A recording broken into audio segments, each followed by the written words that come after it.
Hello guys, welcome back to my YouTube channel in you latest topics. So ನಾನು ಈ ದಿನ BComನ second ಸೆಮಿಸ್ಟರ್ನ ವಿದ್ಯಾರ್ಥಿಗಳಿಗೆ ತುಂಬಾ ಇಂಪಾರ್ಟೆಂಟ್ ಆಗಿರೋ ವಿಡಿಯೋ ಜೊತೆ ಬಂದಿದ್ದೀನಿ. ಅದೇನಪ್ಪ ಅಂತ ಅಂದರೆ, ಸೊ BComನ ಸೆಕೆಂಡ್ ಸೆಮಿಸ್ಟರ್ನಲ್ಲಿರುವಂತಹ ಹ್ಯೂಮನ್ ರಿಸೋರ್ಸ್ ಮ್ಯಾನೇಜ್ಮೆಂಟ್. ಸೊ ಇದೊಂದು 80 ಮಾರ್ಕ್ಸಿಗೆ ಕ್ವಶನ್ ಪೇಪರ್ ಆಗಿರುವಂಥದ್ದು. ಸೊ ಇದು ಬೇಸಿಕಲಿ ಯಾರಿಗೆ ಅಪ್ಪ ಅಂತ ನೋಡೋದಾದರೆ SCP ಯಾರೆಲ್ಲ ಜಾಯ್ನ್ ಆಗಿ ಈಗ ಓದ್ತಾ ಇದ್ದೀರಲ್ವಾ, ಅವರಿಗೆ ಈ ವಿಡಿಯೋ ತುಂಬಾ ಮೋಸ್ಟ್ ಇಂಪಾರ್ಟೆಂಟ್ ಅಂತಂತಲೇ ಹೇಳ್ಬೋದು. ಯಾಕಪ್ಪ ಅಂತ ಅಂದರೆ, ಇದು ತುಮಕೂರು ಯೂನಿವರ್ಸಿಟಿಯ ಜುಲೈ ಮತ್ತು ಆಗಸ್ಟ್ ಅಂದರೆ ಪ್ರೀವಿಯಸ್ ಇಯರ್ ಕ್ವಶನ್ ಪೇಪರ್, ಅಂದರೆ 2025ನ ಕ್ವಶನ್ ಪೇಪರ್ ಇದಾಗಿರುವಂಥದ್ದು. ಇದು ತುಂಬಾ ಮೋಸ್ಟ್ ಇಂಪಾರ್ಟೆಂಟ್. ಆ್ಯಂಡ್ ಈ ಎಕ್ಸಾಮ್ ಪಾಯಿಂಟ್ ಆಫ್ ವ್ಯೂ ಈಗೆಲ್ಲ ಯಾರಿಗೆಲ್ಲ ಎಕ್ಸಾಮ್ ಇದೆ ಅವರಿಗೆ ಈ ವಿಡಿಯೋ ತುಂಬಾ ತುಂಬ ಇಂಪಾರ್ಟೆಂಟ್. ಸೊ ಎಲ್ಲೂ ಸಹ ಸ್ಕಿಪ್ ಮಾಡೋಕ್ಕೆ ಹೋಗಬೇಡಿ.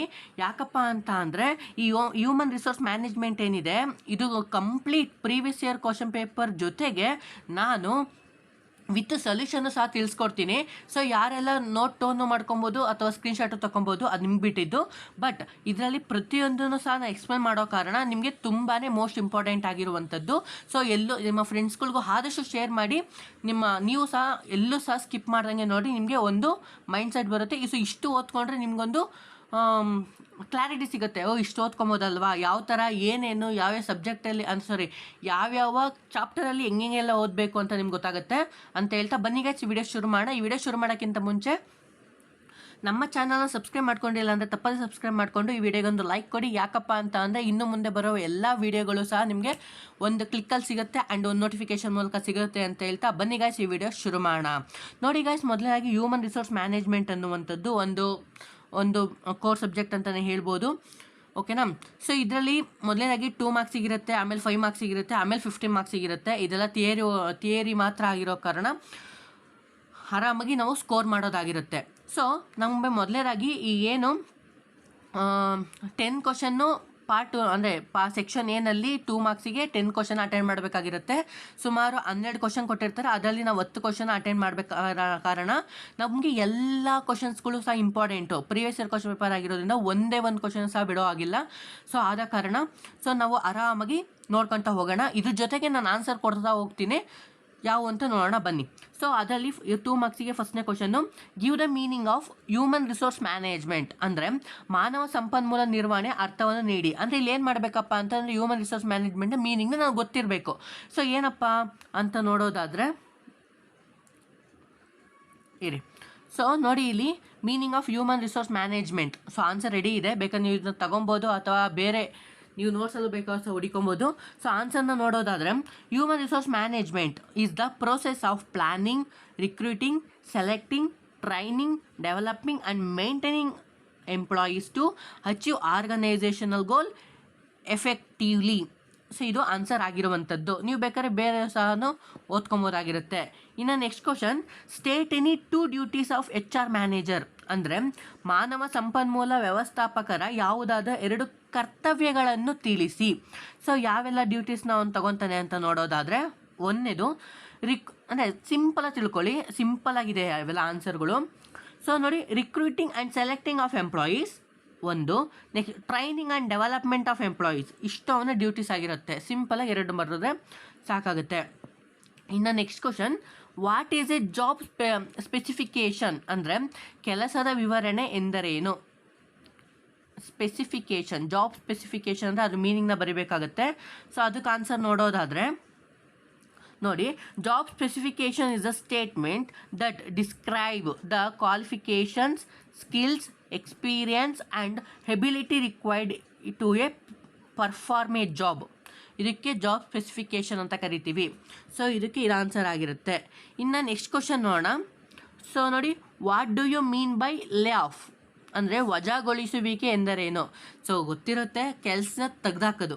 ಸೊ ಅದು ಮೀನಿಂಗ್ನ ಯಾವ ಥರ ಬರಿಬೇಕಪ್ಪ ಅಂತ ನೋಡೋದಾದರೆ ನೋಡಿ, lay off is the temporary suspensions of employees from work due to shortage of work, raw materials, power or other business reasons. ಇದು ಟೆಂಪ್ರವರಿ ಆಯಿತು. ಲೇ ಆಫ್ ಅಂದರೆ ಪರ್ಮನೆಂಟ್ಲಿ ಉಂಟು. ಇದೊಂದು ಸತಿ ನೋಡ್ಕೊಳ್ಳಿ, ಇದು ಸಹ ಆನ್ಸರಾಗಿ ಕನ್ಸಿಡರ್ ಮಾಡ್ಬೋದು. ಇನ್ನು next question, so define the term development ಅಂದರೆ ಅಭಿವೃದ್ಧಿ ಪದವನ್ನು ವ್ಯಾಖ್ಯಾನಿಸಿ. ಅಂದರೆ ಇಲ್ಲಿ ನಮಗೆ ಡೆವಲಪ್ಮೆಂಟ್ನ ಡೆಫಿನೇಷನ್ನ ಕೇಳ್ತಾ ಇದೆ. ನಾವು ಅಂದರೆ ಈಗ ಅಕಾರ್ಡಿಂಗ್ ಟು ಒಬ್ಬರು ಆಥರ್ನ ಹೇಳ್ಬಿಟ್ಟು ಮೀನಿಂಗ್ ಬರಿತೀವಲ್ಲ, ಜಸ್ಟ್ ನಾನು ಮೀನಿಂಗ್ ಮಾತ್ರ ಹೇಳ್ತೀನಿ, ನೀವು ಆಥರ್ನ ಬೇಕಾದ್ರೆ ಹುಡುಕೊಳ್ಳಿ, ಓಕೆನಾ, ಸಿಗ್ತಾರೆ, ಅದಕ್ಕೇನಿಲ್ಲ. ಸೊ ನಾನು ಜಸ್ಟ್ ಮೀನಿಂಗ್ ಮಾತ್ರ ತೊಗೊಂಡಿದ್ದೀನಿ. ಸೊ ಡೆಫಿನೇಷನ್ ತೊಗೊಳಕ್ಕೆ ಹೋಗಿಲ್ಲ. ಡೆಫಿನೇಷನ್ ಅಂದರೆ ಯಾವುದೋ ಒಂದು ಆಥರ್ ನೇಮ್ ಬರೆದ್ಬಿಟ್ಟು ಬರೋದ್ರೆ ನಿಮ್ಗೆ ಆರಾಮ ಸ್ಕೋರ್ ಆಗುತ್ತೆ. ಅಂದರೆ ಡೆವಲಪ್ಮೆಂಟ್ ಅಂತ ಅಂದರೆ development refers to improving the knowledge, skills and ability of employees for future responsibilities and career growth. So ಇಷ್ಟು ಸಹ ನಮಗೆ ಡೆವಲಪ್ಮೆಂಟ್ ಬಗ್ಗೆ ಗೊತ್ತಿರಬೇಕಾಗುತ್ತೆ. ಇನ್ನು ನೆಕ್ಸ್ಟ್ ಕ್ವಶನ್. ಸೊ ನೋಡಿ, what is succession planning? Okay, succession planning ಅಂದರೆ ಉತ್ತರಾಧಿಕಾರ ಯೋಜನೆ ಎಂದರೇನು? ಅಂದರೆ ಸಕ್ಸೆಷನ್ ಪ್ಲಾನಿಂಗ್ನ ಮೀನಿಂಗ್ನ ನಾವಿಲ್ಲಿ ಯಾವುದು ಅಂತ ನೋಡೋದಾದರೆ ನೋಡಿ, ಸಕ್ಸೆಷನ್ ಪ್ಲಾನಿಂಗ್ ಅಂತ ಅಂದರೆ ಇಲ್ಲಿ ಆನ್ಸರ್ ಇದೆ. Succession planning is the process of identifying and developing employees to fill key positions in the future. So ಇಷ್ಟು ನಮಗೆ ಸಕ್ಸೆಷನ್ ಪ್ಲಾನಿಂಗ್ ಆಗಿರುವಂಥದ್ದು.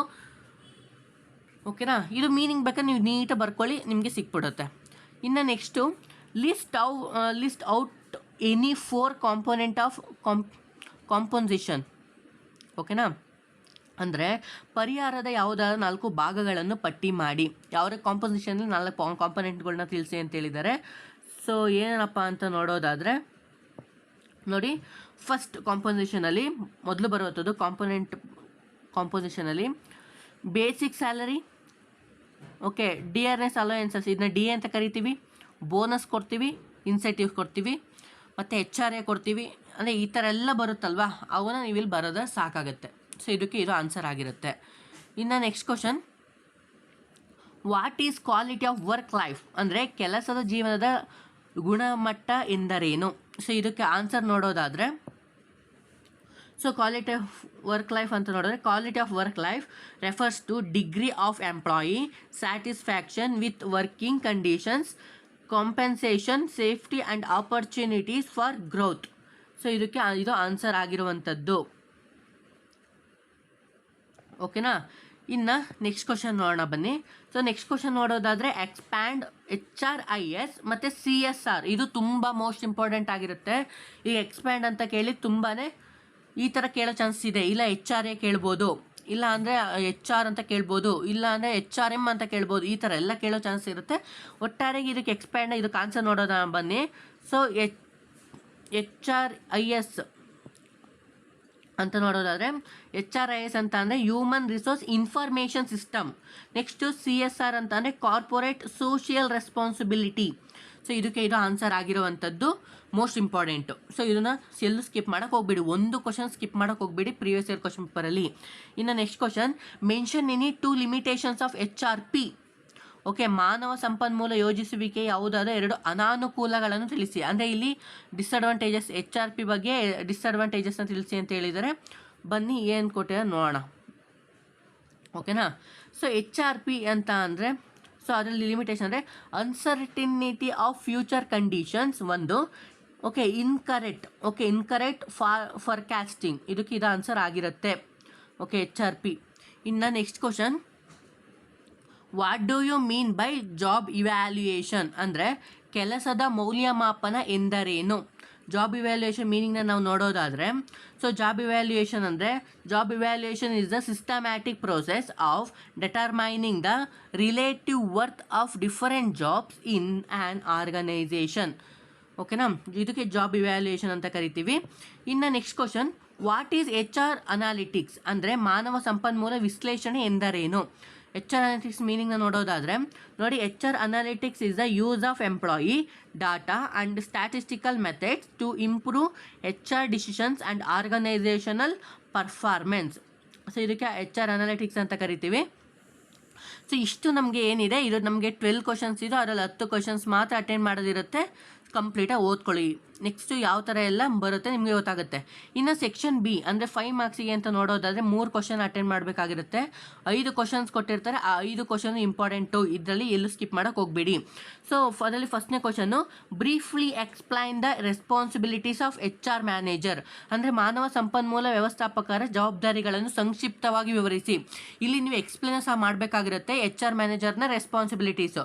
ನಾನು ಜಸ್ಟ್ ಫಾರ್ ಪಾಯಿಂಟಲ್ಲಿ ಹೇಳೋದಾದರೆ ನೋಡಿ, ಒಂದು ಹ್ಯೂಮನ್ ರಿಸೋರ್ಸ್ ಪ್ಲಾನಿಂಗ್ ಮಾಡೋದಾಗಿರುತ್ತೆ, ರಿಕ್ರೂಟ್ಮೆಂಟ್ ಆ್ಯಂಡ್ ಸೆಲೆಕ್ಟಿಂಗ್ ಇರುತ್ತೆ, training and development, performance appraisal, ಕಂಪ್ಯಾರಿಸನಲ್ management, employee welfare, industrial relations, ensuring legal compliance, maintaining employee records, motivation and retention of employees. ಇಷ್ಟು ನಮಗೆ ರೆಸ್ಪಾನ್ಸಿಬಿಲಿಟಿ ಆಫ್ HR ಅಲ್ಲಿ ಬರುತ್ತೆ. ನಾನು ಇಲ್ಲಿ ಪಾಯಿಂಟ್ ಮಾತ್ರ ಇದೆ, ಸ್ಕ್ರೀನ್ಶಾಟ್ನ ತಗೊಳ್ಳಿ, ನಿಮಗೆ ಯೂಸ್ಫುಲ್ ಆಗುತ್ತೆ. ಇನ್ನು next question, briefly explain the importance of human resource planning ಅಂದರೆ ಹ್ಯೂಮನ್ ರಿಸೋರ್ಸ್ ಪ್ಲಾನಿಂಗ್ನ ಇಂಪಾರ್ಟೆನ್ಸ್ ಏನಿದೆ ಅಂತ ನೋಡೋದಾದರೆ, ಅಂದರೆ ಮಾನವ ಸಂಪನ್ಮೂಲ ಯೋಜಿಸುವಿಕೆಯ ಮಹತ್ವವನ್ನು ಸಂಕ್ಷಿಪ್ತವಾಗಿ ವಿವರಿಸಿ. ಸೊ ಇಂಪಾರ್ಟೆನ್ಸಲ್ಲಿ ಅಂತ ಬರೋದಾದರೆ ಇಷ್ಟು ಪಾಯಿಂಟ್ಸ್ ಇದೆ, ಬೇಕಾದ್ರೆ ಸ್ಕ್ರೀನ್ಶಾಟ್ ತೊಗೊಳ್ಳಿ, ನಿಮ್ಗೆ ಈಸಿ ಆಗುತ್ತೆ ಓದ್ಕೊಳ್ಳೋದಕ್ಕೆ. ಫಸ್ಟ್ನೇ point, ensure availability of right employees, reduces manpower and shortage and surplus, helps recruitment and selection, improve productivity, supports organizational growth, facilities training and development, control labor cost, assists succession planning. So ಇದಕ್ಕೆ ಇಷ್ಟು answer ಆಗಿರುತ್ತೆ. ಇನ್ನು next question, right A note on methods in selection ಅಂದರೆ ಆಯ್ಕೆ ವಿಧಾನಗಳ ಮೇಲೆ ಟಿಪ್ಪಣಿ ಬರೆಯಿರಿ ಅಂತ ಹೇಳಿದಾರಲ್ವಾ. ಸೊ ಸೆಲೆಕ್ಷನ್ ಮೆಥಡ್ಸ್ಗಳಲ್ಲಿ ಯಾವ್ಯಾವಪ್ಪ ಬರ್ತವೆ ಅಂತ ನೋಡೋದಾದರೆ ಇದು ಸಿಂಪಲಾಗಿ ತಿಳ್ಕೊಳ್ಳಿ. ಸೊ ನೋಡಿ, ಒಂದು ಸ್ಕ್ರೀನ್ಶಾಟ್ ಬೇಕಾದ್ರೆ ತಗೊಳ್ಳಿ. Preliminary interview, application blank, next selection ಟೆಸ್ಟ್ಗಳನ್ನ ಸಹ ಮಾಡ್ಬೋದು, ಎಂಪ್ಲಾಯ್ಮೆಂಟ್ ಇಂಟರ್ವ್ಯೂ ಮಾಡ್ಬೋದು, ರೆಫರೆನ್ಸ್ ಚೆಕ್ನ ಮಾಡ್ಬೋದು, ಸೊ ಯಾರನ್ನ ರೆಫರೆನ್ಸಲ್ಲಿ ಬಂದಿದ್ದಾರೆ ಅಂತ, ಮೆಡಿಕಲ್ ಎಕ್ಸಾಮಿನೇಷನ್ ಸಹ ಮಾಡ್ಬೋದು, final selection, placement and inductions. ಇಷ್ಟು ನಮಗೆ ಮೆಥಡ್ ಸೆಲೆಕ್ಷನಲ್ಲಿ ಬರುತ್ತೆ, ನೋಡ್ಕೊಳ್ಳಿ ಒಂದ್ಸರಿ, ಓಕೆನಾ. ಇನ್ನು ನೆಕ್ಸ್ಟ್ ಕ್ವಶನ್,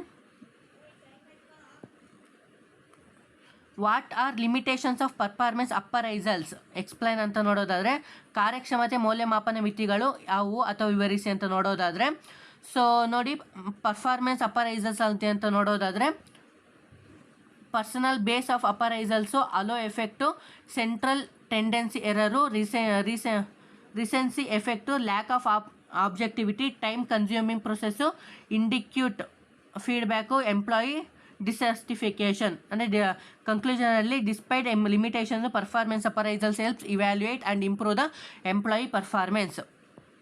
ಇನ್ನು ನೆಕ್ಸ್ಟ್ ಕ್ವಶನ್ ನೋಡಿ, briefly explain digital transformation in HRM ಅಂದರೆ ಮಾನವ ಸಂಪನ್ಮೂಲ ನಿರ್ವಹಣೆಯಲ್ಲಿನ ಡಿಜಿಟಲ್ ರೂಪಾಂತರವನ್ನು ಸಂಕ್ಷಿಪ್ತವಾಗಿ ವಿವರಿಸಿ. ಅದರಲ್ಲಿ ಏನತ್ತ ಅಂತ ನೋಡೋದಾದರೆ, ಸೊ ಡಿಜಿಟಲ್ ಟ್ರಾನ್ಸ್ಫಾರ್ಮೇಷನ್ ಅಂದರೆ HRM refers to the use of modern technologies in improve HR functions. So ಫ್ಯೂಚರಲ್ಲಿ ಅಂತ ಮಾಡಿದ್ರೆ ರಿಕ್ರೂಟ್ಮೆಂಟು ಅಂದರೆ ಆನ್ಲೈನಲ್ಲೇ ತೊಗೊಳ್ಳೋದು, HRIS, artificial intelligence, online training, employee self service ಪೋರ್ಟಲ್ಗಳನ್ನ ತೆಗೆಯೋದು, HR analytics, cloud based HR ಸಿಸ್ಟಮ್ನಲ್ಲಿ. ಬೆನಿಫಿಟಲ್ಲಿ ಅಂತ ನೋಡೋದಾದರೆ faster HR process, better decision making, reduced paperwork, improve the employees experience, higher experience ಇದು ಬರುತ್ತೆ. ಇನ್ನು ನಮಗೆ ಸೊ 15 ಮಾರ್ಕ್ಸಿಗೆ ಅಂತ ನೋಡೋದ್ರೆ ಇದರಲ್ಲಿ 5 ಕ್ವಶನ್ನ ಕೊಟ್ಟಿರ್ತಾರೆ, 3 ಕ್ವಶನ್ನ ಎಕ್ಸ್ಪ್ಲೇನ್ ಮಾಡಬೇಕಾಗಿರುತ್ತೆ. ಸೊ ಇದರಲ್ಲಿ 1ನೇ question, explain the various functions of human resource management ಅಂದರೆ ಮಾನವ ಸಂಪನ್ಮೂಲ ನಿರ್ವಹಣೆ ವಿವಿಧ ಕಾರ್ಯಗಳನ್ನು ವಿವರಿಸಿ. ಸೊ ಫಂಕ್ಷನ್ಸ್ಗಳು ಅಂತ ನೋಡೋದಾದರೆ, ಸೊ ನಾನು ಇಲ್ಲಿ ಆನ್ಸರ್ ಮಾಡಿದ್ದೀನಿ, ಜಸ್ಟ್ ಇಲ್ಲಿ ನೀವು ಇದನ್ನು ಸ್ಕ್ರೀನ್ಶಾಟ್ನ ತೊಗೊಳ್ಳಿ, ಇದೇ ನಾನು ಏನು ಹೇಳಕ್ಕೆ ಹೋಗೋದಿಲ್ಲ. ಅದ್ರ ಫಂಕ್ಷನ್ಸಲ್ಲಿ ಫಸ್ಟ್ ಒಂದು ಬರೋದಾದ್ರೆ ಹ್ಯೂಮನ್ ರಿಸೋರ್ಸ್ ಪ್ಲಾನಿಂಗ್ ಬರುತ್ತೆ, ರಿಕ್ರೂಟ್ಮೆಂಟ್ ಬರುತ್ತೆ, selections, training and development, performance appraisal, compensations management ಅಂದರೆ ಇದಕ್ಕೆ ಎಕ್ಸ್ಪ್ಲೇನ್ ಬೇಕಾದ್ರೆ ನೀವು ಅಲ್ಲೇ ಓದ್ಕೊಬೋದು. Employee welfare, industrial relations, health safety, motivation, career planning, HR records maintenance. Next ಕನ್ಕ್ಲೂಷನಲ್ಲಿ HRM helps organisation achieve efficiency and productivity. So ಇದಕ್ಕೆ answer ಆಗಿರುತ್ತೆ. ಇನ್ನು next question, what is job design? Explain briefly the factors affecting job design and techniques of job design ಅಂದರೆ ಕೆಲಸದ ವಿನ್ಯಾಸ ಎಂದರೇನು, ಕೆಲಸದ ವಿನ್ಯಾಸದ ಮೇಲೆ ಪ್ರಭಾವ ಬೀರುವ ಅಂಶಗಳನ್ನು ಮತ್ತು ತಂತ್ರಗಳನ್ನು ಸಂಕ್ಷಿಪ್ತವಾಗಿ ವಿವರಿಸಿ. ಸೊ ಇದಕ್ಕೆ ಆನ್ಸರ್ ನೋಡೋದಾದರೆ, ಸೊ ಇಷ್ಟೇ ಇದೆ. ಬೇಕಾದ್ರೆ ನೀವು ಸ್ಕ್ರೀನ್ಶಾಟ್ನ ತೊಗೊಬೋದು. ಮೀನಿಂಗಲ್ಲಿ ಜಾಬ್ ಡಿಸೈನ್ ಅದೇನಿದೆ ಅಂದರೆ process of organising task and duties responsibility of a job. ಇದಾದರೆ ಫ್ಯಾಕ್ಟರ್ಸಲ್ಲಿ ಆರ್ಗನೈಸೇಷನ್ ಫ್ಯಾಕ್ಟರ್ ಬರುತ್ತೆ, ಎನ್ವಿರಾನ್ಮೆಂಟಲ್ ಫ್ಯಾಕ್ಟರ್ ಬರುತ್ತೆ, ಟೆಕ್ನಾಲಜಿಕಲ್ ಫ್ಯಾಕ್ಟರ್ ಬರುತ್ತೆ, ಎಂಪ್ಲಾಯಿ ಕೆಪಬಿಲಿಟೀಸ್ ಬರುತ್ತೆ, ಸೋಷಿಯಲ್ ಫ್ಯಾಕ್ಟರ್ ಬರುತ್ತೆ, ಎಕನಾಮಿಕ್ ಫ್ಯಾಕ್ಟರ್ಸ್ ಬರುತ್ತೆ. ಟೆಕ್ನಿಕ್ ಅಂತ ನೋಡೋದಾದರೆ job rotation, enlargement, enrichment, work simplification, autonomous of work groups. ಕನ್ಕ್ಲೂಷನಲ್ಲಿ effective job design, improve productivity and employees satisfaction. ಓಕೆನಾ. ಇನ್ನು next question, what do you mean by training, explain the method of training. ಅಂದರೆ ತರಬೇತಿ ಎಂದರೇನು, ತರಬೇತಿ ವಿಧಾನಗಳನ್ನು ವಿವರಿಸಿ ಅಂತ ನೋಡೋದಾದರೆ, ಸೊ ನೋಡಿ, meaning training is a process improving employee knowledge, skill and abilities ಅಂತ ಹೇಳ್ತೀವಿ. ಅಂದರೆ ಇಲ್ಲಿ 3 ಸ್ಟೆಪ್ ಬರುತ್ತೆ. ಇದು ನಾನೇನು ಹೇಳೋಕ್ಕೇನು ಹೋಗೋದಿಲ್ಲ. ಒಂದು ಆನ್ ದ ಜಾಬ್ ಮೆಥಡ್ಸ್ ಬರುತ್ತೆ, coaching, job rotation, apprenticeship, mentoring, understudy method. Off the job method ಅಂದರೆ lectures, conference, visible training, case studies, role playing, simulation, programmed instruction. ಇದರಲ್ಲಿ ಅಡ್ವಾಂಟೇಜಸ್ ಅಂದರೆ ಬೆಟರ್ ಪರ್ಫಾರ್ಮೆನ್ಸ್ನ ಕೊಡ್ಬೋದು, increased productivity, reduced accident, next improve the morale. So ಇದರಲ್ಲಿ enhance ಅಂದರೆ ಅವ್ರನ್ನ ಎಂಪ್ಲಾಯಿಗಳನ್ನ enhance ಮಾಡ್ತೀವಿ, ಅಂದರೆ ಕಂಪಿಟೆನ್ಷನ್ಸ್ ಆ್ಯಂಡ್ ಆರ್ಗನೈಸೇಷನ್ ಎಫೆಕ್ಟಿವ್ಗೆ. ಸೊ ಇನ್ನು next question, what is performance appraisal and explain the method ಅಂತ ಹೇಳ್ತೀವಿ. ಅಂದರೆ ಕಾರ್ಯಕ್ಷಮತೆ ಮೌಲ್ಯಮಾಪನ ಎಂದರೇನು ಮತ್ತು ಅದರ ವಿಧಾನಗಳನ್ನು ವಿವರಿಸಿ ಅಂತ ನೋಡೋದಾದರೆ, ಸೊ ಇದನ್ನು ಬೇಕಾದ ಸ್ಕ್ರೀನ್ಶಾಟ್ನ ತಗೊಳ್ಳಿ. ಪರ್ಫಾರ್ಮೆನ್ಸಲ್ಲಿ ಮೆಥಡ್ಸ್ ಬರುತ್ತೆ, ನೆಕ್ಸ್ಟ್ ಟ್ರೆಡಿಷನಲ್ ಮೆಥಡ್ಸ್ ಬರುತ್ತೆ, ಮಾಡರ್ನ್ ಮೆಥಡ್ ಬರುತ್ತೆ. ಸೊ ಇಂಪಾರ್ಟೆನ್ಸ್ ಅಂದರೆ promotions, decisions, training needs identification, motivation, compensation, decisions. ಕನ್ಕ್ಲೂಷನಲ್ಲಿ performance appraisal help improve the individual and organisational performance. ಇದು ಬೇಕಾದ್ರೆ ನೀವು ಸ್ಕ್ರೀನ್ಶಾಟ್ನ ತೊಗೊಂಡು ಟ್ರೆಡಿಷನಲ್ ಯಾವ ಮಾಡರ್ನ್ ಯಾವ ಓದ್ಕೊಬೋದು. ಇನ್ನು ನೆಕ್ಸ್ಟ್ ಕ್ವಶನ್, ಲಾಸ್ಟ್ ಕ್ವಶನಲ್ಲಿ ಇದರಲ್ಲಿ right A short note on personal management, recent trends, next workers participations in management. ಇದ್ರ ಬಗ್ಗೆ ನಾವು ಅಂದರೆ ಶಾರ್ಟ್ಸ್ ಆಗಿ ಬರೀಬೇಕು ಅಂತ ಹೇಳಿದ್ದಾರೆ. ಸೊ ಅದಕ್ಕೆ ಜಸ್ಟ್ ಫಾರ್ ನಾನು ಒಂದು 5 ಪಾಯಿಂಟ್ನ ತೊಗೊಂಡಿದ್ದೀನಿ. ಅಂದರೆ ಪರ್ಸನಲ್ ಮ್ಯಾನೇಜ್ಮೆಂಟ್ ಅಂತ ಅಂದರೆ, so recruitment, selecting, training, compensations, welfare employees, next industrial relations, employee records, ಇವೆಲ್ಲ ಪರ್ಸನಲ್ ಮ್ಯಾನೇಜ್ಮೆಂಟಲ್ಲಿ ಬರುತ್ತೆ. ಇದನ್ನ ಬೇಕಾದ್ರೆ ನೀವು ನೋಡ್ಕೊಬೋದು.